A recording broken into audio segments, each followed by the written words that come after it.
with people on the phone, with starting a company, with whatever.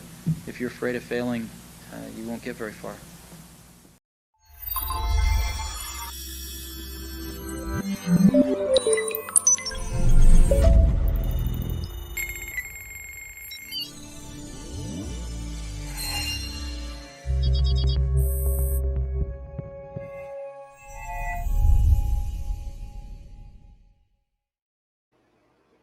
Well, good morning, everybody, and welcome to this live stream discussion about solo founders and solopreneurs. We've got a great panel here for you today, and I think you'll enjoy this discussion.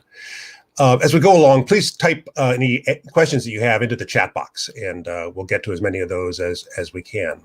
So I'm Bret Waters. I've been in Silicon Valley my entire life. I've been through the process of founding companies, raising capital, building teams 3 times. And today my focus is on helping other entrepreneurs succeed and thrive. I teach entrepreneurship at Stanford. I coach entrepreneurs at the Miller Center for Social Entrepreneurship, which is the leading accelerator program for social ventures. And I run the Fourthly Startup Accelerator, which is a startup accelerator focused on entrepreneurs who are driving the fourth industrial revolution. So I wrote an article a couple weeks ago about solo founders and solopreneurs, and I talked about how I think this is the decade of the solopreneur. That today everybody can decide one day to start a business and run it out of their home, right? I think it's one of the defining characteristics of the 2020s is the tools available today to run a business on your own are extraordinarily powerful. So for the sake of today's discussion, we'll use these definitions. So a solo founder is somebody who founds a company by themselves, and with the intention perhaps of hiring a team and scaling the company and raising some money and turning it into a big success. And maybe they have hundreds or thousands of employees, but they are solo founders. They're the solo founder and CEO of the company. Solopreneur is somebody who starts and runs a company and doesn't really want to hire a team. They don't want the hassle of employees. They want to take advantage of all the tools available today to run a company on your own. And so AWS is your IT department. HubSpot's your marketing team. Uber is your personal driver, and Airbnb is your corporate travel coordinator. You're a one-person company with a team of thousands. And so those are kind of the working definitions that we'll use for today's discussions. So I'd like to introduce you to the panel. So first up is Christina Stembel. Christina founded Farm Girl Flowers out of her dining room in her San Francisco home, and has grown it into a company that is now approaching $100 million in sales. Good morning, Christina. Hi, good morning. Thanks for having me, Bret. Where are you joining us from this morning? Seattle today. Seattle today. Excellent. All right, and next up is Cliff Schmidt. Cliff, I've known for a number of years. He came through our accelerator program at the Miller Center for Social Entrepreneurship. Chris was a software engineer at Microsoft. Before that, he was a nuclear engineer for the Navy. He decided he wanted to apply his engineering skills to help address global poverty and disease. And the particular angle he chose was by giving access to knowledge to people with minimal literacy skills. And so he developed a device called a talking book, which is kind of an audio device designed for the developing world. The company is called Amplio, and they've reached over 1 million listeners in 12 different countries across Asia, Africa, and the Caribbean. So, Cliff, thanks for joining us. You're also in Seattle, is that right? Thank you, Bret. Yes, I am. Perfect. Joining us from Baltimore, Maryland, is Ashley Williams. Ashley, another fine graduate of the Miller Center for Social Entrepreneurship. And Ashley was a educator and worked in some of the schools in Baltimore, and came to a really important realization, which is that when you talk about the academic achievement of kids, that their emotional well-being is a huge factor, right? If you're struggling with issues at home or with your emotional well-being, it's pretty hard to be successful academically at school. And teachers maybe trained in how to teach math, but they're not trained in how to help kids achieve emotional wellness. And so with that realization, Ashley founded Infinite Schools Network. No, wait a minute. Infinite Focus Schools. Ashley founded Infinite Focus Schools and has been named recently as one of the 20 most promising tech companies in Baltimore. So thanks for joining us, Ashley. Happy to be here. And it's, let's see, it's noon there. So we got to get this over with so you can have lunch. Yeah. And also joining us is Nick Manning. So Nick has spent many years himself as a solopreneur, and he decided, kind of partly on the basis of his own experience, he decided to create a new digital platform for solopreneurs. And so Nick has spent a lot of time immersed in kind of understanding the needs and expectations of solo founders and solopreneurs so that he can develop a digital platform that drives success for them. And so as part of his work on this startup, he's kind of become an expert in this field. So thanks, Nick, for joining us. Yeah, thank you. Good morning, everyone. And you're joining us from San Francisco today, is that right? I am foggy San Francisco today. Foggy San Francisco today. All right. So let's see. Christina, can you tell us something a little bit more about the origin story of Farm Girl Flowers? How did it start, and how did you decide to do it as a solo founder? Yeah, I started Farm Girl a little over 10 years ago. As Bret knows, because I've known him for longer than that, actually, which ages us a lot, I was that wannabe entrepreneur that carried a notebook with me everywhere and had 40 different ideas a week and drove all of my friends and family nuts with hey, what about iron-on pockets for your suits? I was like that guy with a question mark on his suit jacket from the 90s, if you're that old to know that. But I just knew I wanted to start a company, and I didn't know what industry. They ran the gamut of lots of industries. And because I did that notebook for about 10 years, I was able to hone in on what it would need to accomplish. And the biggest thing was I knew I would not be able to get outside capital from the get-go, because I didn't have that pedigree. I didn't have a college education. I didn't work at any of the big tech companies. So it wasn't really a decision on being a solo entrepreneur. It just was the way it was always going to have to be, because I was going to have to bootstrap something from my dining room, which is what I did. And so, this was the first idea that checked all the boxes, and also I could bootstrap. I had $49,000 of money in my account, which I thought was a lot of money back then. So it was the only viable idea that I had. And so I quit my, what people thought, very stable job at Stanford University and decided to go for it. And that was 10 years ago. And then I just bootstrapped it the whole time up to now, and reinvested the profits, kind of kicked it old school. At the time, did you think to yourself, I really should have a co-founder? I really should find a technical co-founder? I mean, did you remember thinking about any of that, or you just like, I'm going to do this?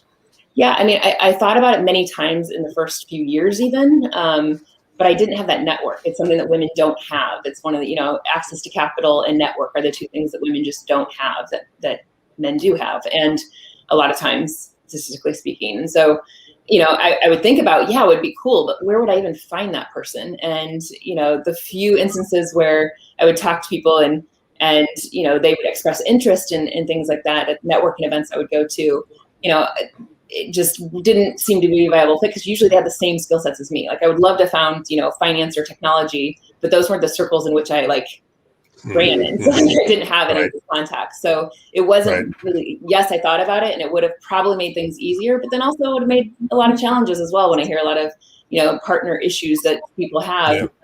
So I think that there's pros and cons of both. You didn't consider adding a token man to the team? I did not. I never did that. In fact, I find myself the opposite direction, finding that a hard time, especially with white men. Sorry to those on the call. I probably have some prejudice that way. So excellent, perfect. So Cliff, you came out of the Navy and Microsoft, which are both pretty big teams. Mm-hmm. And then you decide to launch a venture as a solo founder. And how did you think about that? I mean, did you think about surrounding yourself with with advisors, or how did you? I mean, do you remember having kind of a thought pattern around the notion that you were going to be a solo founder, and that you were used to working with teams? Yeah, I think I was just first of all, I didn't know anything about raising money or starting something. I'd done consulting on my own for a while, which is of course very different. When you don't have the expenses you have to worry about. And in that time in consulting for a couple of years, I had saved up some money to live off of. So for my first, what ended up being 3 years, and it's a good thing I didn't know it was going to be 3 years without a salary when I started. But for the first 3 years, living off of whatever savings I had, and living cheaply, and then most of the team were the volunteers, people in my network. It was helpful to have worked in the software industry because of knowing people who could help, and also people who could help fund the organization. But just to be clear, I was at Microsoft. I was in the Navy in the 90s, and then I was at Microsoft in early 2000s. And if you look at Microsoft's stock price, you'll see that's not when people made a lot of money. So there was no, it's not like there was kind of a big bunch of money that I was sitting on. It was just simply, setting money aside from salary and then living off of that for a while. I should mention that Cliff is the only guy I know who on his desk, he has a picture of himself with Bill Gates and a picture of himself with Bill Clinton. So don't actually have that on my desk, but all right, but you do have a picture of yourself with Bill Gates and a picture of yourself with Bill Clinton. So those are around somewhere. Yeah. Yes. And the Gates one has to do with a Gates Foundation award that you got, I think. Yes. Yeah. So yes, I actually discussed this project with Bill Gates a few times. And what's funny is that the entire time I was at Microsoft, which is just 3 years, never came close to seeing Bill Gates. But after doing this, then I did a few times. And then President Clinton was just through the Clinton Global Initiative Conference. Yeah, President Clinton was just through the Clinton Global. Oh, it was just a handshaking thing, photo op. Yeah, right. It's not like we were hanging out and discussing things. All right, good. So, Ashley, I know when you and I first met, Ashley, you self-identified as a solopreneur, and you kind of talked about it. I mean, I remember this conversation because you kind of talked about it as being a struggle. So can you talk more about that? Yeah, for sure. I see being a solopreneur as more of a condition of circumstance than choice. So I have this idea for this company that I want to start, and I start enrolling people in the vision, and I meet a number of advisors, but I never find that co-founder. And it's also a process to sort of get to the place where there's enough capital invested into the company to bring on a team. So my job, I believe, as the current solopreneur, the current vision holder for the company, is just to gain inches, just to get down the end of the field, utilizing whatever resources are available to us at this moment to do that. And so we do, as a tech company, we outsource our technology capabilities because we don't have a CTO. For marketing, we're utilizing HubSpot. So we are using resources that are available to us so that we can gain more traction. And at some point, hopefully be like Christina, where we have an entire team of people under the company. And then I move from that solopreneur position to more of a solo founder. I love the sports metaphors, Ashley. Just gaining inches and moving the ball down the field. Yeah, that's what it's all about. That's what it's all about. Exactly. Yeah. So Nick, you as I mentioned earlier to the audience, you recently decided to found a company focused on developing solutions for solopreneurs. So maybe you can talk a little bit about what the genesis of that was for you in terms of why you decided that was something that should happen. Yeah. Well, a little bit of irony now is I actually founded it this time around with 2 co-founders. So I went the complete opposite direction. And it was pretty much a 7-year journey where at different points in my career, I'd find time to start building up this app, this idea that I had, and would find that it was a little bit too much for one person. So I'd go back on the back burner, and then I'd, a year later try and take another stab at it and get only so far, and then realize I got a little burnt out because I spent more time on development and not enough on marketing and, this and that. So over the course of 7 years, I've tried to start up the company multiple times and then put it back on the back burner. And during the pandemic, I just had this opportunity where I had 2 friends who were kind of in a similar place of their own career. And I was like, hey, what about this idea? What do you think if we, gave it a shot and see where it goes? And, very quickly started building some traction. It's great this time around to have the extra set of hands and the thought partners and not be the only one wearing all of the hats. But the idea and the premise about building a platform, a marketing and a commerce platform for, the solopreneur, the solo founder, micro merchant, however you want to so it really stems from like growing up in family businesses. And these are all, aunts, uncles, my parents having their own business and watching the things that they did to just start their business. And most of those businesses weren't anything like tech. So you never have those funding rounds and things of that. You're getting loans, you're borrowing money from family and really bootstrapping. And over the years, I would build marketing campaigns, email marketing, websites for all of these businesses, and just kind of understanding the needs that a small business like that would need without having the funding or the resources or even having that, the thought behind what would go into a website. So that actually stemmed into building a small business in San Diego where we had branding and design for startups. And we had that for about 8 years. And through that, I learned, really got the opportunity to work with a variety of different types of businesses, different stages of their businesses. And, really saw this common thread of we need help here with the marketing, the commerce part. How does my POS system connect with my email marketing platform? How do all these things happen? And who can do that without it costing me $1 million and also taking up a good portion of my day? Most business owners want to focus their time and energy on their actual business and not, trying to figure out how to connect their email marketing campaign to their website and all of that kind of madness. So that's a perfect segue back to Ashley about, so Ashley, you talked about, you use HubSpot and various other online services. Mm-hmm. And, I do think this is one of the amazing things about being an entrepreneur in 2021, right? Is that there are all these basically powerful web services out there that can be harnessed. But how do you go about thinking, how do you go about, choosing the ones and then also thinking about for you as a solo founder, what things do you want to personally spend your time on and what things would you rather, have outsourced service working on? How do you think about that? I mean, I lean into my strengths. The things that I do well, I'm happy to do them well. And the things in the spaces where I know that I can use support or there will be quality lacking, I outsource that, whether it's bringing on a contractor or utilizing a service, a software as a service to take that place. And there is a little bit of research that is involved in that process.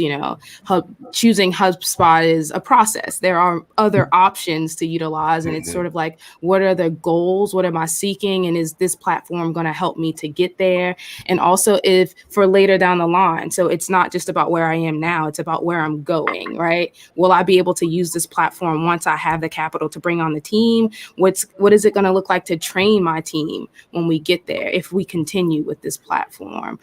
When I bring on a contractor, is this a position that I would like to continue utilizing a contractor for? Or is this actually a position that the company can hire someone to fulfill. So there are a lot of considerations to kind of take stock and to consider in terms of strategy of the direction of the company when you consider the platforms and the services and the contractors that you bring on to fulfill the tasks that are not the areas of your strength. You make it sound so logical, Ashley.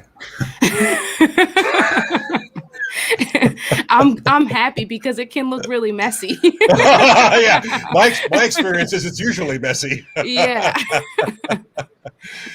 Yeah, no, I think I mean, I'm glad we're recording this because I'm going to go back and look at the way rewatch the way Ashley just talked about that, because I thought that was beautiful. I think this is one of the things that all entrepreneurs struggle with, and especially solo entrepreneurs, solo founders, is being really self-aware about what you're good at and what you're less good at, and what things you kind of need to do, and what things you can subcontract out either to a SaaS platform or to a contract employee, contract helper. I think that most entrepreneurs struggle with this, and so I love how you described it in perfectly rational terms. And Cliff, you're an engineer by training, so you've got that logical engineering driven approach. So how do you think about that? How do you think about which things to keep on your own desk and which things to offload to others or to other services? Yeah. Well, I liked what Ashley said in the very beginning about how being a solopreneur was kind of more based on circumstances and not necessarily like that's the plan that you want forever, because that certainly was my experience too, just being one person because there weren't other people, and so then as you start building a team and finding these other services, then yeah, I think it's a mix between what are you good at. What are you passionate about doing? What needs to be done because there's no one else doing it? And then I think also a little bit of what can only you do well because you are the founder. So raising money. Now, right. So raising money is not my passion. I don't think I'm particularly good at it. But everyone will want to talk to the founder more than someone else that you designate. So I in the beginning I was doing a lot of the engineering things because we were designing a piece of hardware and then all the software to go with that, and then it was probably 6 or 7 years before we had the budget to hire an actual software developer, and so we were getting that for cheap from me as founder for a while.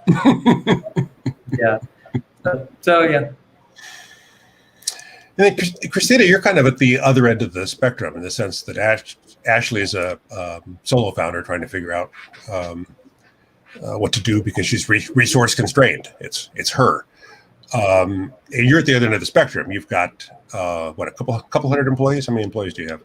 Yeah, we're about 250, but we're not so far from the other end of the. Yeah, but I mean, for you, it's a slightly different equation, right? It's what things do I delegate to the team and what things do I keep for myself? So how do you think about that?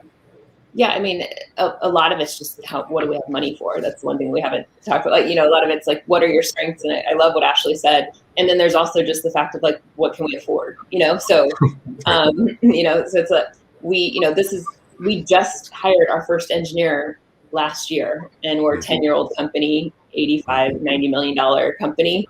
And we outsourced engineering until last year, and it wasn't ideal, but I just couldn't afford to bring anybody in house. Now we're at 7 people in engineering, but it's just about, I would have liked to have done that 5 years ago, but we couldn't afford it. And so it's a lot of, these are my strengths, these are not my strengths, but I can learn this. And so it's a lot of like Google learning for myself on how to do finances and stuff like that, because I couldn't afford someone. And then when you can, it's the tipping point of, are we spending more externally on it that I could hire somebody now for? And once you do that, then you can flip it and hire them in-house for it. But it's just until you get to that point, you kind of have to outsource a lot of times. Right. So, yeah. But in your case, I mean, Cliff could write code. So he said, well, shit, I guess I got to write code. Yeah. But for you, writing code wasn't one of the things you could do. But there were other things that you could have chosen to either do yourself or have somebody else in the team do, right? And as Cliff said, there are certain things that only the founder really can do, and fundraising is certainly one of them. You can't hire somebody to go fundraising for you. Well, you could, but I don't think it'd be that successful. It might be, if you're a woman, it might be more successful. We're going to get back into that. So, I feel differently in that front. So, yeah, I mean, definitely, like, I just found that I had to learn everything, though. I just literally had to learn everything. So I'm still the CFO, the CTO, the, CMO, the CEO, the COO, of an $85 million company. I'm still that, So, I found that for us, being a manufacturing company, it was better for me to bring in people in the operations side to get me out of the operations so I could work on the business instead of in the business, so I could stop making bouquets every day, And so I found that was more beneficial. And then I could go learn enough to be proficient enough at 50% to do the other things to keep us growing. But I couldn't do that while I was on the floor. And so I know what we do is different. We have an actual product, and we make it in manufacturing facilities. And so that was the most important for my business model, was to get me out of the operation and into thinking about it more globally, and then learning what I needed to do all those areas, because I couldn't afford, especially Bay Area prices, I couldn't afford, I wasn't going to pull from Facebook, Apple, Google, Salesforce. I'm not going to be able to afford $400,000 salaries for those. So it was better for me to learn it myself and get the operation at least moving, so I don't have to work in that space, which took me 5.5 years. I had a quota until 5 years ago on the floor. So every day, which means I was making a number of bouquets every day, and then at night doing yourself. You mean. Yeah. So myself. you were actually on the floor doing the assembly. Yes. Yeah. Yep. And running manufacturing, running that facility while trying to do all the other areas of the operation at night, which just wasn't sustainable or scalable. Right. Yeah. Yeah, well, I always say the really nice thing about running your own company is you can work any 7 days a week you want. Exactly. Exactly. I love it when people say they want to start their business so they have more work-life balance. Yeah. Good luck with that. Or because they also don't want to report to anybody. And I was like, I report to 250 people, customers, and thousands of people. So yeah. Right. Yeah. Excellent point. Yeah. So I think one of the things you learn as or one of the things that I learned as a founding CEO is that there are two absolutely finite resources. One is the money in the bank. That's a finite resource, and the other is your time, right?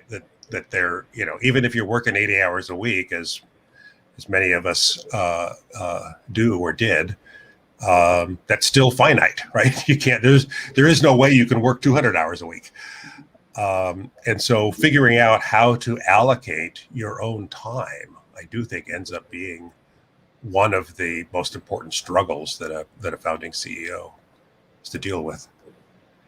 So it's interesting to me hearing you guys kind of talk through how you think about that.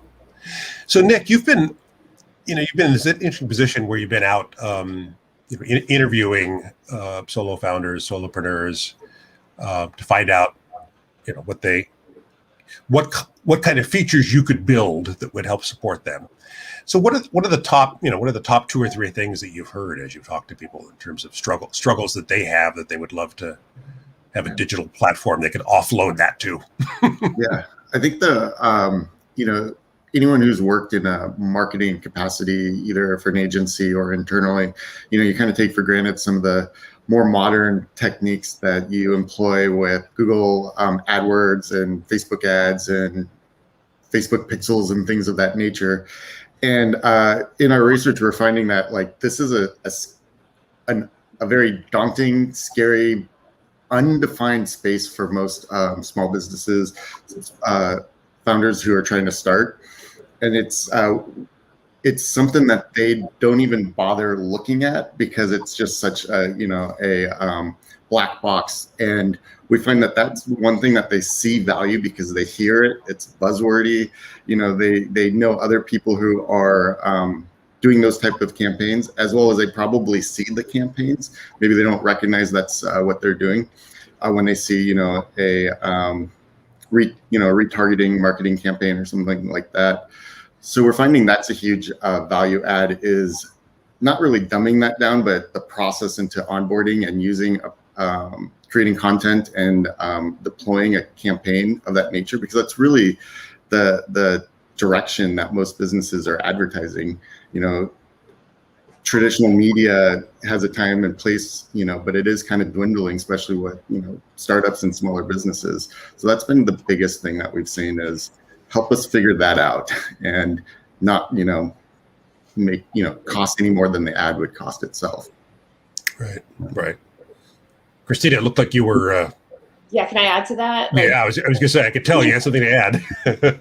There's just, I have so many friends that have, especially women that have, small businesses, and I find that they're spending more on the company they've hired to run their ads than actually on the ad spend. And when I'm like, no, you need to get in front of people. You don't need to pay this company. Like, just go put an ad up yourself. There's a bunch of people with so much time on their hands that do these videos on YouTube to show you how to even do it. You know what I mean? And then put an ad up and don't spend $20,000 a month when you're a $1 million company, on the agency to put up an ad for you, and then spend $5,000 a month on the actual ad spend, but it's so daunting. Like you say, Nick, it's daunting to me. I'm not a marketing expert. I've had to learn everything, and I'm definitely not an expert at it, but what I do know is put the money into the actual ad and not into the agency that you're hiring to do it. And there's a lot of truth behind that. And, especially with ads, and when you look at hiring an ad agency for placement of ads, you will also probably look at a social agency to do the organic social work as well. And for most businesses, one could be better than the other. They may play well in hand. But it's not hard for, a solo founder to do Facebook or Instagram posts. And oh my gosh, I'm so passionate about this. You could have even a stronger yield than a paid ad, An agency doesn't know, they can't authentically show your brand. They just can't. And we would have so many of our team members, they all want to do this because, they all went to play on social all day and they think that's an actual job. And I would literally be like, I literally post our picture on the way to the bathroom every day. It takes me 20 seconds. It's not a job, and nobody can tell the story of my company better than myself, So I didn't even let anybody touch our social until last year, 9 years in. Because it was just I could tell my story and get in front of our customers the easiest way, and they could tell it was me, and now I have a trusted person that can do it because she's been with me long enough, but it took a long time to get there. There's so much noise out there when you're on Facebook or Instagram or any of the social platforms, that authenticity is what really kind of creates the connection, right? So you could see an ad and you might appreciate the ad, but you're definitely gonna have that stickiness and that retention front of mind if you create something that's personal and it's really relatable, and you don't feel like there was a media company, an ad agency, and everything between you and that person. Absolutely. Yeah. Just a quick note to the audience: if you have any questions for our panelists, take advantage of the opportunity to type a little question there into the chat box, and we'll see if we can address any questions you have. So I was thinking, Christina, as you were talking, I was thinking about how when you first launched, Instagram was still a relatively new thing, and I'm always cynical about new social media platforms, and so Instagram was like, it's a fad. People posting pictures, it'll pass. And you were telling me that you were getting pretty good engagement on it. And of course, Instagram turns out to be an incredibly important engagement channel for you. And I now realize that all these different social media platforms are particularly good for certain kinds of things, right? And Instagram obviously is great for visual products. I mean, Instagram's a visual medium. And so the fact that Christina was posting pictures of beautiful flower arrangements, people love that, and they were sharing them. And then people who would receive farm girl flowers arrangements delivered to them by somebody would post it to Instagram and tag farm girl flowers. And it just totally took off and became I mean, your company is an Instagram success story since long before the term Instagram influencer ever appeared in the language. I mean, we were lucky. We were the cover image for Instagram for a year, which helped a lot. They Nice. picked one of our pictures, and that helped a lot. But yeah, I love getting to tell Bret, I told you so. It's my favorite thing. And I've gotten to do it a few times over the years. Thank you, Bret. Yeah. But yeah, I mean, we also were I do like to be really honest with people. We were lucky, and I don't use that word very often, but when we started advertising, doing paid marketing on Facebook and then Instagram, it was at a time when the big companies hadn't yet changed their traditional marketing to social and digital channels. So we were acquiring customers for 98 cents, which we never can do now, right? Like I'm lucky if I can get it at like $10, $13 right now. So it's a different game right now. It's definitely different, and you can't come in at the same time. So that was a luck thing. We will never see those days again. But now we're looking at what's the next thing. We're looking at TikTok. We're looking at like other, you have to like keep it going to the next thing when it's still young, because you got to beat Nordstrom. You got to beat all the big companies into it to get the prices where you want them to, to be. So, and I'll tell you, I told you so about TikTok too, probably soon. We'll see. Bret, can I say something about luck? Yeah, something about luck. Yeah.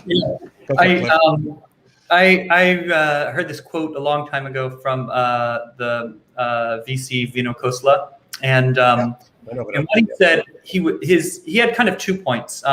One point was that he and other VCs are only going to be interested in companies that are trying to do big goals. But you've got to have this base camp. You've got to have this thing that you're getting to be able to pay the bills.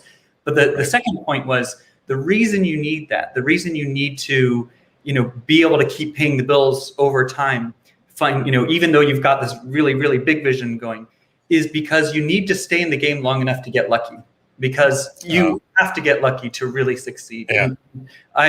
Several times it was luck, but you can give yourself credit that you survived long enough for that luck to come along.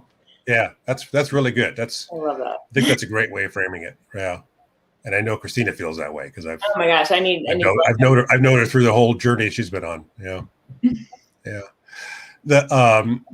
So I love saying that to win you have to think in the future, but to survive you have to think in the present. And that again, I think that's an important thing for solo founders and entrepreneurs of all kinds to think about, is that you have to be able to zoom back and forth between thinking about where you want the company to be 3 years from now, 4 years from now, 5 years from now. But you also have to be thinking about how you pay rent this month, right? And and that being able to zoom back and forth between those two, I think, becomes an important skill. So Nora asks a really good question on the topic of Instagram, which is just stock photography versus custom photography. Definitely. Any thoughts? It's kind of more of a marketing question than the solo founder question, but it's still a good question. Definitely your own. Like anytime people see white backgrounds, like all the like professionally posed photos, and I think also people are really sick of the Instagram perfection. So like people love it when we show behind the scenes with like, it looks like a flower bomb went off in our warehouses, and it's not like the white subway tile, reclaimed wood, beautiful plain with flowers image, Right. It's literally, this is a flower factory shot, and they like those way more than some. And I think this gets back to a point that Nick and Christina made earlier, which is that authenticity matters. Authenticity just does. It matters. And so a mediocre, meaningful photo is much more, that you took yourself, is much more authentic than a beautiful stock photo. I'd add to that with, when you're following a company on these social media platforms, it's, kind of the lifestyle brand. You kind of want to follow them because there's something that you like. And so having that behind the scenes look, like the flower bomb, something like that, actually really kind of allows them to teleport there and get a little bit closer to the company and what you're doing. Especially if they know that maybe you're a smaller business, or there's some kind of history to that business that they can relate to. And it also kind of speaks to this idea of innovation. A lot of times as we start companies, when we think of innovation, we think of something that's coming to the market to disrupt the traditional way of doing something. But Christina choosing to share photographs 10 years ago on Instagram before it was a thing is also a form of innovation. So as solopreneurs, as solo founders, constantly be looking for those innovative entry points into the marketplace, to reaching the consumer, to sharing the product, whether it's around the messaging or the platform itself, seeing it in a fresh way, in a unique way. And that helps prepare us to meet the luck that is on the way to us in that way. So if we're like, hey, how can I practice innovation? How can I do something differently or perceive this situation in a unique way so that people can actually hear what I'm offering and hear about my content? I think that kind of prepares us for luck. I love what you said. Another thing, I just was talking to a new female founder yesterday who was asking about like how I made the decision to be the face of my company. And my response was I don't like that part at all. I actually hate that part. And I didn't really do it in a big way until last year when I needed to get in front of our customers because we literally had to lay off 191 out of 197 people in one day and needed a way to communicate with all of our customers as quickly as possible, knowing that we're going to have thousands of emails in our inbox about their orders and how they were going to get them. And so it was just out of necessity, kind of to your point, Ashley, on earlier about like everything's out of necessity, it seems like. Mm-hmm. But what I found from that, even though Bret knows this, I was very reticent about that because I didn't want to be like Martha Stewarted. Basically, I didn't want to be like, come make a bouquet on this. And I'm like, I'm a businesswoman. Nobody asked my colleagues that are all males to go do that. And so I was really, really opposed to it. And what I finally had to realize is like, this is a strength that we have. We have a face of a company that people want to see. They want to see that who they're buying from. And so even though I don't like it, it's what we need to do for the company, for and so you just have to like suck it up and do what you need to do to connect with your customers. And if that's a way that you have that your competitors don't, and I'm just using that as an example, like that's something you have, then do it, even if you don't want to, Yeah, and I also think it's, back to Ashley's point about being self-aware of what you're good at and what you're not. And that, Christina, you may not like being the public face, but you're good at it. It turns out that you've got the charisma and presence and all the rest of that stuff. So whether you like it or not, the reality is you're good at it. And so suck it up. Focus on it. Suck it up, right? Exactly. Tell myself that daily, suck it up, do it. Yeah. Do the hard things. Yeah. So I was having a conversation with Jessica Lesson, who's the founder and CEO of The Information in San Francisco. A conversation with her one day where she said, solo founders need to focus on their 10x. And I said, what does that mean exactly? And she said, there's some things that we are all 10 times better at than anybody else we know. And so, just recognize what your 10x is and that's one of the most important things for a solo founder to do. And so, Christina, honestly, I think that you're kind of being the public face of a brand, of a lifestyle brand. I know you don't like having Farm Girl Flowers described as a lifestyle brand, but I think it is. And, and the fact that, that's something that you are 10 times better at than, I don't see the CEO of FTD or 1-800-Flowers out there doing talks, that's not their 10X. But for you, that is your 10X. But they kicked my butt at marketing. well, they just have more money for marketing. That's all. Yeah. So for those of you who know how Google AdWords works, it's a bidding system, right? So certain keywords get bid. If a lot of other companies are bidding on the same keywords, then the keywords get very expensive. And one of the challenges that Christina faced early on is that a keyword on Google, like flower delivery, that gets bid up to $50-$60 a click by FTD and 1-800-Flowers and those guys. And so, Christina's like, how the hell am I going to, I can't pay $50 a click. I could go out of business in like 4 hours, basically. Right. So Karen asked a really great question, which is, women. So, Christina, you've brought this up a couple times. Ashley, Ashley's a little more circumspect, so she hasn't said it, but I'm just joking. That women, I think it's true that women founders and women solo founders probably face certain challenges that men don't. So, Christina, you've already talked about that, so we'll let Ashley lead off on this one. Yeah, so my advice is to know that there is inequity, all right? That accept that there is inequity and still push forward anyway. When you show up to a meeting, when you show up to conversations with investors, when you show up to conversations with contractors, when you're discussing your business, you know what you're talking about. You got it. You're the one doing the research. You have the idea. You're equipped to do it. And inequity exists. So, that's how I operate. Like, hey, this is what is, and I'm going to push forward anyway. So if I get a no, okay, I'm going to keep going. I get another no, okay, I'm going to keep going. And also what it does is it pushes you to innovation. It pushes you, it challenges you to think in ways that our male counterparts may not be thinking because they have those resources. So it is challenging. There's that. I'm a huge advocate for having some sort of self-care practice, for having some way that you center yourself when you come to your work, because that stress, you will bring it to your work, you will bring it to your conversations, and it will influence negatively how you move, how you talk about your business and the growth and the traction of your business. So finding some sort of self-care practice, having a group of people that you can lean in, talk to, just sort of get it off your chest, when it comes up. But the best thing for me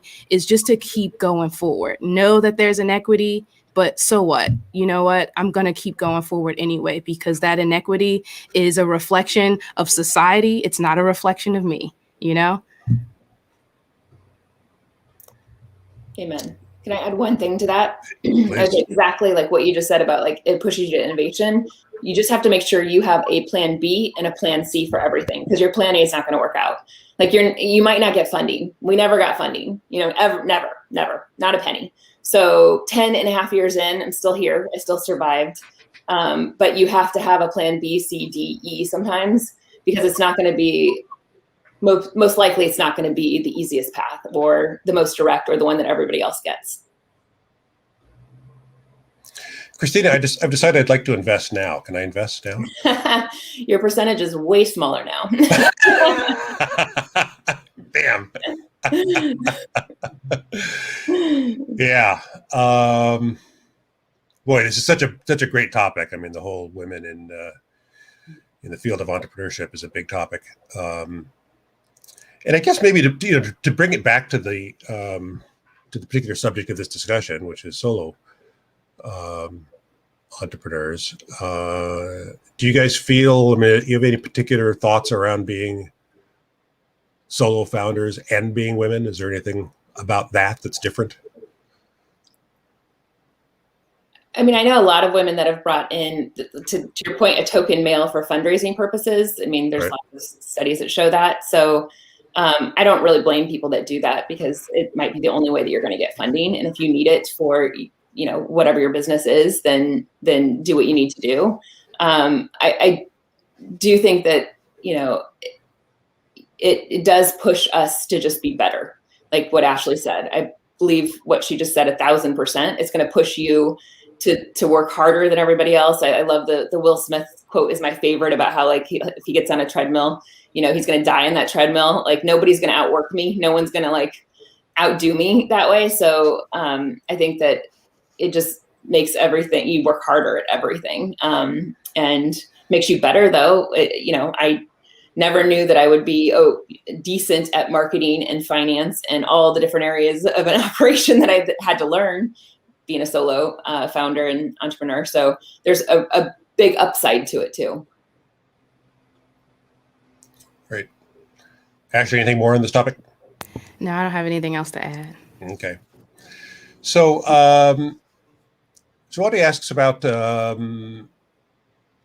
solo founders at the ideation stage and funding. So I don't know whether any of you have any specific thoughts on this. I do know that, and I wrote a piece about this a couple weeks ago about how most VCs will say they prefer founding teams over solo founders. Pretty much every VC I know says that. And yet there have been some studies indicating that the outcomes are not necessarily better for founding teams. Outcomes meaning, IPO or M&A event in the future, which is what a venture capitalist cares about. The data appears to say that there isn't much difference between outcomes of companies founded by solo founders versus founding teams. And in fact, the data suggests that solo founders are yield slightly better outcomes. And yet this has become, kind of conventional wisdom on Sand Hill Road that founding teams are better. So any of you have any experience with this? Has anybody said to you, I won't fund you because you're solo? I've gotten a lot. The reason I wasn't able to raise this last time that I tried was because of my team. That was the number one response. But it wasn't like, at this point, being this many years in, you could bring in really strong C-suite and it would do the same thing for investors, I think.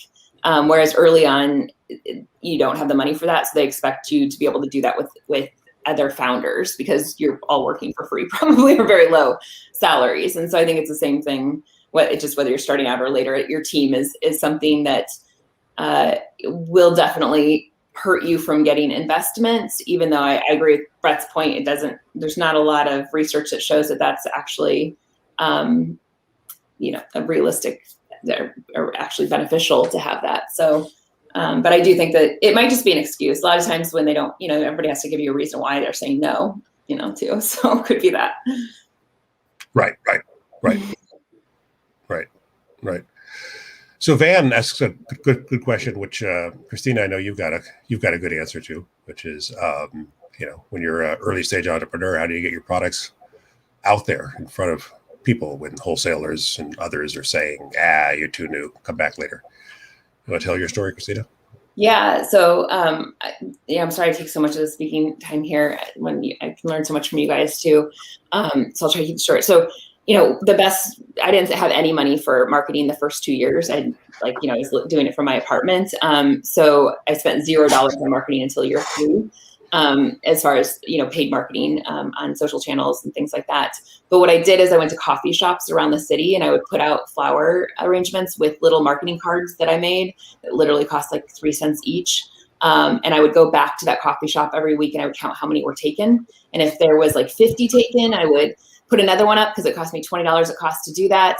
And if there was only like 10 or 20, which now would be amazing, I would still do it. But back then I was like, that's not worth it. I need to find another coffee shop in that area. And I, would find them all over the city. And then I would go to at least 1 to 2 networking events 4 nights a week. And I would take flowers and I'd put them on the reception desk like they ordered them, even though they never did, but nobody ever told me not to, with the marketing cards. And I would always just pretend I was the florist bringing flowers. So it was just a lot of hitting the pavement. And so what I see now is a lot of people are like, well, I sent an email. And it's like, that's not enough. Everybody gets thousands of emails every day. You got to go pound on the door. You got to go sit outside somebody's store. You have to literally just be so annoying that they can't say no, or, be sly enough to just slip your product into something, like I did on reception tables. So you're just going to have to find alternate ways, because when you're starting out, you don't have the marketing budget to compete, even with companies like me that are spending a lot more money than you're going to be able to spend on digital channels. And so you're going to have to find creative ways to do it like that. Anybody else have anything they want to add on this topic? So Cliff, I have a question for you, which is that, so for you as a solo founder, did you think to yourself, I need to put together a board of advisors so that I have kind of experts around me? And was that for your own benefit, or was that for the optics of looking like you've got a team? No. So Amplio is actually a nonprofit 501c3. So there are some slightly different rules about your board of directors. So I started with just 3 people that I knew well. I was friends with, but that the point of being friends with is that that they will not be intimidated by you. They'll tell you the truth when you need to hear something that's not what you're inclined to believe. And so, so I was looking for people with strong opinions who knew me well, but would say, I don't think so. Because it's too easy as a founder to have a board that says, okay, this sounds good. And then you get into the stage where when your board gets bigger, or when your organization gets bigger, and also the kind of the personalities involved, where the board is very focused on governance and oversight of things, and so then you kind of shift into a different mode where you need to manage the overhead of that, and slowly create systems so that the board is getting the oversight stuff that they need. And if you're in a nonprofit, you need to look at turning those board members into fundraisers. So you've got some help there.